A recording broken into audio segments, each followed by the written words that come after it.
Oh, hello. My name is Mara, and welcome to Books Like Whoa.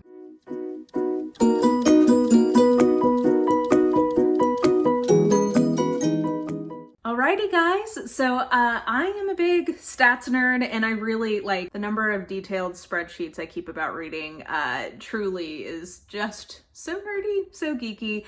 I just enjoy it. I like keeping track of my collection stats. I like keeping track of my individual reading year stats. I like all the stats. So this is going to be a combined video. So I am going to do a lightning style version of the 2019 reading survey questions that people answer every year. So I'm going to do that rapid fire style because I think most of these you will probably have surmised from all of the best and worst of videos I've been doing. But I thought this would be a good way to just sort of like concisely, sort of as a mirror to the mid-year freak out tag. I feel like the reading survey kind of bookends that. I'm going to do the book survey lightning style here at the beginning, and then I'm going to dive into all the stats about how my reading year shook out, some trends I observed, some takeaways. I always use my stats each year to sort of inform what I want to do the following year, and I always feel like I learn a little bit about who I am as a reader, trends in my reading, things that I can kind of take away in terms of preferences, etc. So I will have some stats after the reading survey, and I hope you enjoy this very geeky video. This is Nerd Like Whoa, Book Nerd Like Whoa. That's what we're doing today. Okay, so reading survey first, lightning style. First question is favorite book of the year. That would be Treachery and Death by JD Robb. 5 stars, favorite book in the In Death series. Next is least favorite book of the year, and that's gonna have to be Space Opera by Catherynne M Valente because my eyeballs, by the time I hit like the 60% mark of that book, rejected it. I think at the time my description was, ugh, like I just can't keep reading this. I just couldn't. Next is most disappointing, and note that that is not worst or least favorite, just the biggest disappointment. For me, that was The Best Thing by Mariana Zapata. I gave it 3 stars, but Mariana Zapata is one of my very favorite currently writing authors right now, so to have a 3-star book from her is just definitionally a disappointment. Overhyped book, or most overhyped book of the year. I almost said Gideon the Ninth, but I decided to go with Red, White, and Royal Blue by Casey McQuiston. Not because it was bad. I gave it 3.5 stars and I did enjoy it, but I think the book, compared to the way people were talking about the book, for me, didn't totally add up. I think people were really excited about the representation in this, which I can get, and it was good. I had a fun time with it, but I definitely didn't think it was the best romance of the year because 2019 was like such a strong year for romance. So anyway, just my opinion. Then we have the most unexpected book of the year, or the most surprising book of the year. I'm gonna go with Kissing Galileo by Penny Reid because I expected to enjoy this book, but I didn't expect it to love it as much as I did. And I felt like it took a lot of really cool, unexpected turns in the way it was playing with the different tropes in this contemporary romance. So I was impressed with this one. Next, the longest book I read this year, coming in at 672 pages, was The Dragon Republic by RF Kuang. And then the shortest book I read was 60 pages, which was Bound by Mark Lawrence, which was a little short story novella that was excellent. Both of the books in this little dyad of a question were 2 excellent reads. Next is your biggest accomplishment, and I am gonna say Vendetta and Death by JD Robb because this is the 49th book in this series, but the fact that I read it means that I caught up with this series this year, which was definitely my biggest accomplishment. Next is favorite character of the year. Definitely Murderbot, no doubt about it. Absolutely love Murderbot. Then the next one is the book that made you cry. I'm gonna go with No Visible Bruises, What We Don't Know About Domestic Violence Can Kill Us by Louise Snyder. This is fantastic, but a very difficult read, and it definitely made me cry at several points. Then again, I cry over a touching Hallmark commercial, so do with that what you will. Then we have a book that made me laugh, and I decided to go with The Midnight Bride by Katie Wilde because this has one of my all-time favorite, like most bonkers banana pants sex scenes that I've ever read that involves a certain poisonous substance up in different people's grills, and we'll just leave it at that. But this made me literally laugh out loud. Then we have the most underhyped book. I'm going with The Wolf and the Whale by Jordana Max Brodsky, and I say that because I think that this got kind of lost in the shuffle. It came out really early in the year, and I think because it doesn't neatly fit into either fantasy or into romance, like it really is a book that pretty much straddles the line. I think it didn't fully find its audience, but I will tell you, this is a book that I have had, I would say easily 5 subscribers write in my comments at some point that they read it and loved it. So there you go. I just feel like this is a book that's really, really good. It's doing something different, and I wish that it had gotten more attention and love this year, but I definitely recommend it. I want to try more from Jordana Max Brodsky. She writes urban fantasy, and I've got a couple of the first books, or at least I have one, I think, first book in a series from her that I'm going to try, but I feel like this was an underhyped, definitely I felt like got lost in the shuffle. Warning that there's a pacing issue in this book. It drags a little bit in the middle, but the ending buys back the farm. And then last, author discovery of the year. I'm gonna say Rebecca Roanhorse and Mark Lawrence. These are two that have become auto buys for me this year. And these are two of just like my favorite things I read this year. So those are my author discoveries, and that was the reading survey for 2019, a little summary of the specific books I read. So now we will get into some nice nerdy stats. I think I'm gonna start with collection stats and YouTube channel stats, just because I have less to say about those two, and then we'll move into specifically this year's reading stats. So YouTube channel wise, I just wanted to mention that I grew 335% this year. That's wild. As of this filming, I have not hit 10,000 subscribers, but I am very close. And that is just wild because that was a milestone that I thought was just like such a long-term thing. And for it to just really snowball this year took me by surprise. There's lots of new, lovely friends here. So hello. I appreciate you. And I try not to think about the fact, it's one thing to see the number, and then when I visualize like what a room full of that number of people would look like if I was speaking to them, it kind of freaks me out. And that's even like in the scheme of YouTube, I am still just a speck. I am a poppy seed on the lemon poppy seed muffin of YouTube's. Fun stat there, let's move on. In terms of my overall collection stats, the things I wanted to point out was one, I think that doing my low buy at the beginning of the year definitely, I think, set a really good precedent and mood for my overall acquisitions for the year. Every year that I grow in my taste as a reader and as a book collector, I think I get better about knowing what kind of books I want to own versus not own, and what kind of format I want each of those books in. I'm just getting better, I think, at making good strategic acquisitions for my collection. And I think volume-wise, I did a great job in terms of the growth rate this year because my net adds to my collection was down by 50%. So the year, like what I mean by that, the year before my collection grew by net 199 books. Now that's both physical and ebooks and audio. So like all formats, it grew net 199. This year it grew net, I think 94. So to me, that's great. Given the number of books I read in a year, that's a completely reasonable number because as we will get to, I usually read about 250 to 300 books a year. So adding 94 to the collection is definitely a reasonable number overall. And then I wasn't bringing nearly as many new things into my collection this year. So that was good. I also spent roughly the same amount, and I think that's because I was willing to spend money on hardbacks and audiobooks because in some cases, like that's just the format that I want to have a book in. So it is more valuable to do that than to buy a cheaper ebook when it goes on sale if I'm never actually going to read it in that format. So that was good. I noticed that I grew my mystery and thriller collection by about a third this year, which makes sense because if you were watching this channel, roughly from like the summer onwards, I went on a real isolated closed circle mystery buying binge. I bought a lot of them, and some of that is because some of these are more obscure titles and they're not really, like either the ebooks are super expensive or they're not really available at my library or through Scribd, so it's like if you want it, you kind of gotta buy it. So I ended up growing that category of my collection the most this year in terms of genre. And then in terms of a tracking change, this was the year that I decided to break out what I'm calling speculative romance into its own genre, because I wasn't being very consistent in terms of how I was tracking things like paranormal romance or urban fantasy with a strong romantic element or sci-fi with a very strong romantic element. Like I shouldn't quite have the right category to slot those in. So they ended up going into my genre blend category, which I felt like was artificially inflating that category.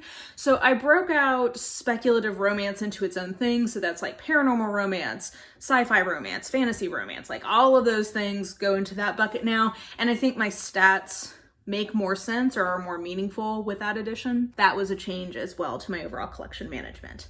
So yeah, I think that's kind of gives you an overview of changes I observed in my collection this year. I think other than that spike in the mystery portion of my collection, I think proportionally like roughly same in terms of genre breakouts, pretty consistent with 2018 kind of in terms of proportion for most categories that I track. So not a ton of notable items there. And then in terms of of this year's reading. So I will have read for the first time 280 books in 2019. That does not count any rereads, and just from Marple alone, that would put me up to like 290. So I'm gonna say in terms of new reads, 280, rereads, like meaningful rereads, I would put myself at about 300 books for the year. And that does seem to be where I'm kind of settling in over the last couple of years. It seems to be between 250 and 300 is about my comfortable reading pace, which is a lot. It is a lot of books, but whenever people ask me how I read so many books, I have an entire video about that. But a huge part of it is I don't really like watching TV anymore. I just get antsy and I can't focus on it very often. So I don't really watch TV in the evening. So that frees up any TV watching time that I might have had before. Now is a book reading time. So that's a big part of how I get through so many books. 280 books, 83,175 pages, average page length of 299 pages. The average age of the books that I read this year was 11 years, which is great because my goal is at least 10 years.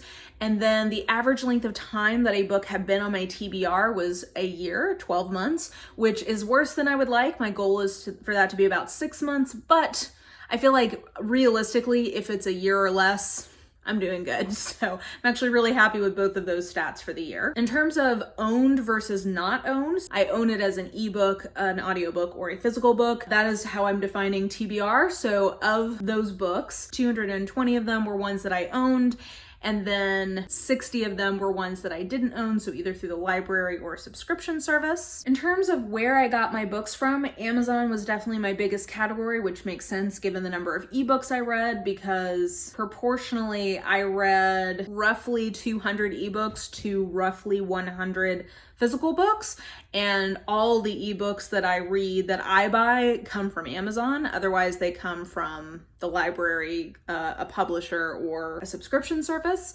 So that makes sense that Amazon would be the biggest source for me. My second biggest source this year though was definitely a publisher. I did read a lot of ARCs this year. I read I think 55 ARCs in 2019, so there you go. And then after that, I think my next two biggest categories were Kindle Unlimited or the library, and then a variety of different types of bookstores from there. So that's where I got books this year in the format that I read them in. And I should mention, I said 200 were ebooks of some form.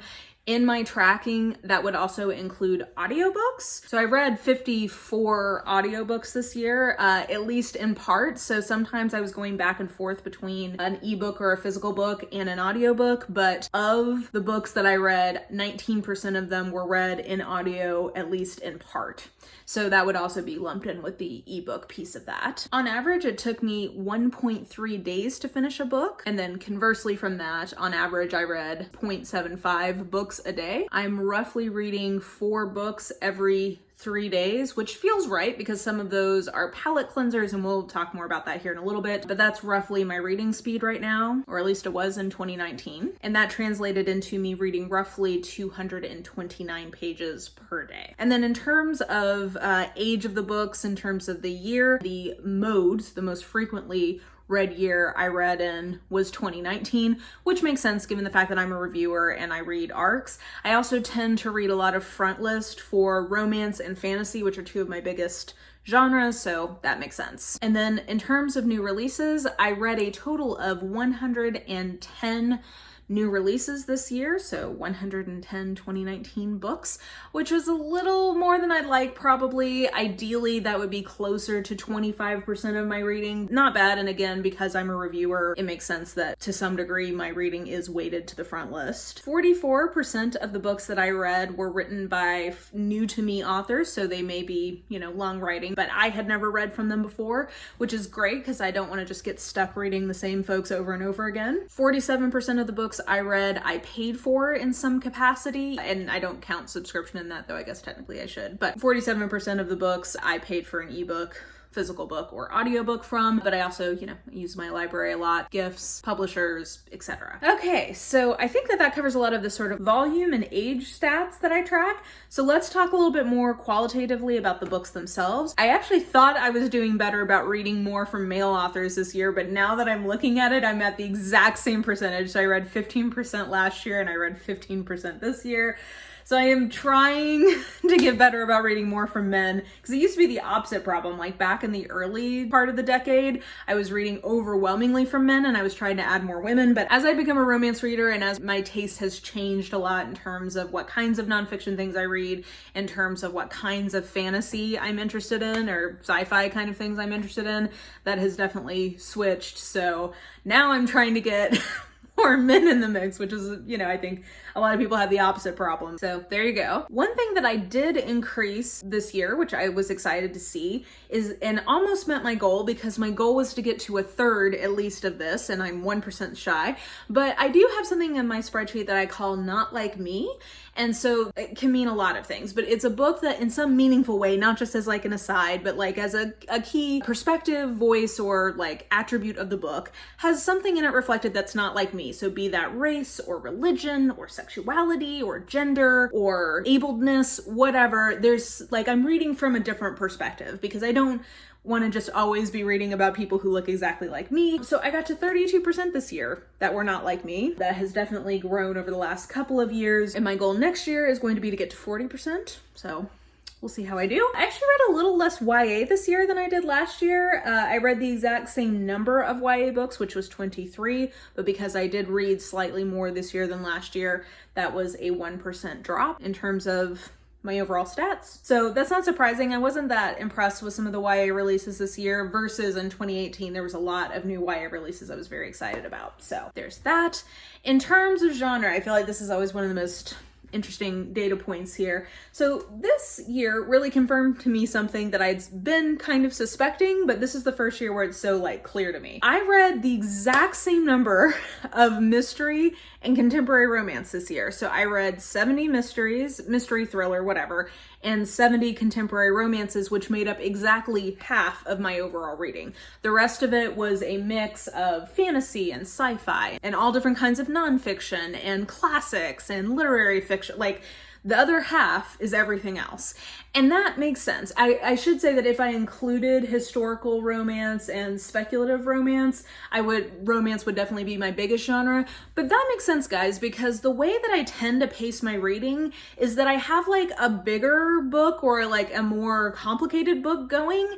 And then in parallel, I'll be getting through shorter things that don't require as much attention. And for me, like palate cleansing kind of things. And for me, often that's a romance or a mystery. Now, sometimes they're definitely like meatier or heavier. And then it might become my kind of like primary book I'm working on at a given time. But very often I'll have a few different things going at once, and just I can get through romance and mystery quicker than I can get through any other kind of book I read. So it makes sense to me when I'm looking at this that like, yeah, in terms of sort of how I intuitively pace myself, I tend to have sort of these kind of cornerstones of things I'm reading, and like in the jar, the big rocks tend to be the other genres, and then I have a lot of these littler pebbles that get filled in around it that just sort of intuitively is how I pace myself. So I was interested to see that what I sort of had been intuiting or noticing this year was reflected exactly in the stats, because exactly half of what I read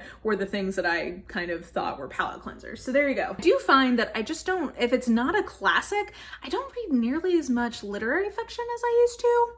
I don't really know why. I've lost interest in some of that. I don't totally know why. I think my TBR is going to force me to get back into literary fiction a little bit more focusedly apart from classics. So I think that'll be good. But anyway, I think if you watch this channel, those stats are probably not that surprising. And then we will round it out by talking about readings. So it was an interesting reading year because as I was going through the reading year, was conscious of the fact that I felt like it was a much better reading year overall than the previous year in terms of like kind of average quality, but that I didn't feel like the highs of this year were as high as in 2017 or 2018.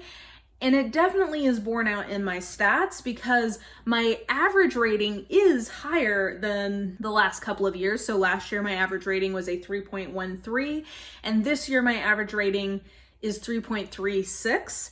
And the median rating, so the rating in the middle, was a 3.5. And the mode rating, so the rating that I had the most often, was a 4-star. So all of those things, the average, the median, and the mode all show a little higher than normal, but I didn't have as many 4.5 and 5 stars this year as I did last year. And then because I did read a little bit more this year than last year, proportionally, things that I absolutely love, like favorites of the year or all-time favorites, I didn't have as many of. So I would say in general, my takeaway from this year of reading is that it was overall a higher average quality, but I didn't have as many things I absolutely loved in 2019 as compared with 2018. So for whatever that's worth, it was overall a better year, but I didn't have as many things that I was just like passionate about this year, which was really clear to me as I was going about my list making throughout the year, because I kind of keep track of things as I go. I was realizing like I didn't have as hard of a time making most of my best and worst of the year lists in 2018 as I did in 2019, because there were just not as many things that I felt like were truly like stand out for most genres. So anyway, overall, a really strong reading year kind of on average, but not as many sort of like peaks or troughs as in other years. Okay, so for what it's worth, there was my very egocentric, narcissistic rundown of all my reading stats, you know, Statslikewhoa.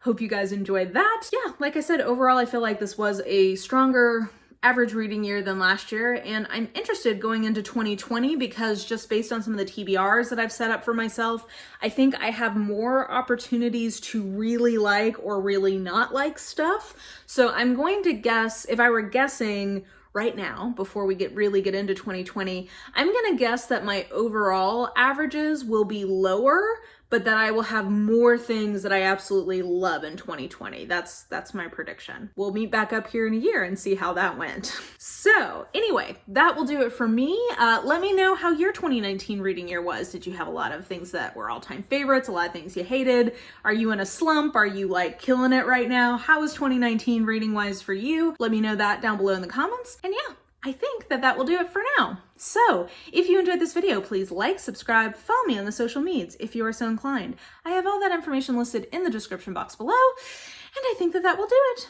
I hope you guys are having an absolutely lovely day, and I will just talk to you soon. Bye.